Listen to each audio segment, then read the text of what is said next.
जय श्री हरि साथियों, जैसा कि आपने हमारी पिछली प्रस्तुति के माध्यम से समझा कि जब कलयुग का अंतिम चरण आएगा तो कलयुग किस प्रकार से होगा, आज की यह प्रस्तुति श्रीमद् भगवत महापुराण, विष्णु पुराण, कल्कि पुराण और महाभारत से लिया गया है। पृथ्वी माता को पाप से मुक्त करने और धर्म की स्थापना करने के लिए कल्कि भगवान कली राक्षस से लड़ेंगे और उसका वध करेंगे। इस प्रदर्शन के माध्यम से हम कली राक्षस की उत्पत्ति कैसे हुई और कल्कि भगवान उसका वध कैसे करेंगे के बारे में समझेंगे।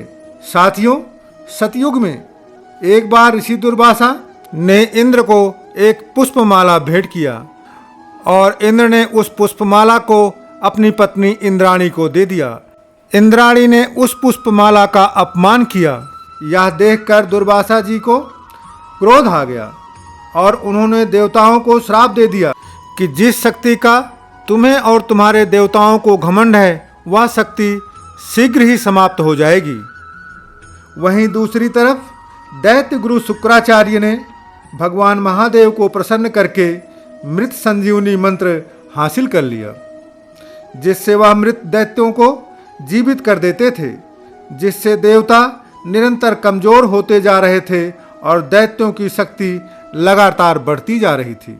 इन कारणों से सभी देवताओं ने परब्रह्म महाविष्णु से प्रार्थना किया और महाविष्णु जी ने देवताओं को समुद्र मंथन की सलाह दिया, जिससे देवताओं और दैत्यों ने मिलकर समुद्र मंथन किया, जिससे 14 रत्न प्रकट हुए। इन 14 रत्नों में से एक रत्न हलाहल विष भी था, जिसे महादेव ने ग्रहण किया और उस विष को अपने कंठ के नीचे नहीं जाने दिया, जिससे महादेव का कंठ विष के प्रभाव से नीला पड़ गया और महादेव के नामों में एक नाम और जुड़ गया, नीलकंठ का। जब महादेव विष का पान कर रहे थे तो कुछ बूंदें समुद्र में और कुछ जमीन पर गिर गई, जिसे कुछ जीवों ने भी अंश मात्र ग्रहण कर लिया और वो जहरीले हो गए, और शेष बूंदें जिन्हें किसी ने ग्रहण नहीं किया उनसे ही कली राक्षस का जन्म हुआ। उस समय कली राक्षस इतना शक्तिशाली नहीं था कि वह देवताओं से युद्ध कर सके, इसलिए वह भागकर पाताल में छिप गया। अभी भी कली वहीं पर तपस्या के माध्यम से अपनी शक्तियों को बढ़ा रहा है और अपनी असुरीय सेना का विस्तार कर रहा है। कली राक्षस को बल, अधर्म, पाप, झूठ, क्रोध, अत्याचार और अनैतिक कर्म करने से मिलता है। साथियों, हमारे धर्म ग्रंथों के अंदर कली राक्षस की संरचना कुछ इस प्रकार से वर्णित है। कली राक्षस के सिर पर बैलों की तरह 2 सींगें होंगी, उसके पास 4 भुजाएं होंगी, जिसके पंजों के नाखून अत्यंत नुकीले और मजबूत होंगे। उसका शरीर अत्यंत काले वर्ण का होगा। उसकी आंखें अत्यंत भयानक और हरे रंग की होंगी, जिसे देखकर आम इंसान डर जाएगा। वह सदैव लाल रंग का वस्त्र धारण करता है। उसके शरीर से अत्यंत बदबूदार गंध निकलती रहेगी। उसके दांत किसी शेर की तरह बाहर निकले होंगे। तो वहीं पर धर्म, सत्य, पुण्य, विमल आचार विचार और यज्ञ हवन के द्वारा तथा धर्म ग्रंथ पढ़ने और पूजा पाठ करने से कली की शक्तियां क्षीण होती हैं, और इसलिए कली पृथ्वी लोक पर जब तक नहीं प्रकट होगा जब तक पूरी पृथ्वी पर धर्म, कर्म, पूजा पाठ हो रहा है। कलयुग के अंतिम चरण में जब यह सब अंश मात्र रह जाएगा तब कली की शक्तियां अत्यंत बढ़ जाएंगी और वह पृथ्वी पर प्रकट होगा, और इस संसार के वह सब लोग जो अधर्मी हैं वह सब उसकी सेना में सम्मिलित हो जाएंगे। उस समय पर कली राक्षस का इतना आतंक हो जाएगा कि आम जनमानस जंगलों में जाकर छिपकर रहने को मजबूर हो जाएंगे। क्योंकि कली राक्षस मायावी होगा, इसलिए वह अपनी माया जाल की सहायता से आम जनमानस को ऐसा विश्वास दिला देगा कि वही सत्य है, और वह लोग भी उसके साथ ही शामिल हो जाएंगे। पृथ्वी पर बहुत कम व्यक्ति ऐसे बचेंगे जो भगवान की पूजा पाठ और भक्ति के मार्ग पर चलेंगे। शेष व्यक्ति कली राक्षस को ही अपना भगवान मान बैठेंगे, क्योंकि वह मायावी होने के कारण उन्हें तरह तरह की माया दिखाकर सभी बुरे लोगों का विश्वास हासिल कर लेगा। कली के साथ साथ और भी राक्षस पाताल लोक से पृथ्वी लोक पर आ जाएंगे और वह सब भी बड़े मायावी होंगे।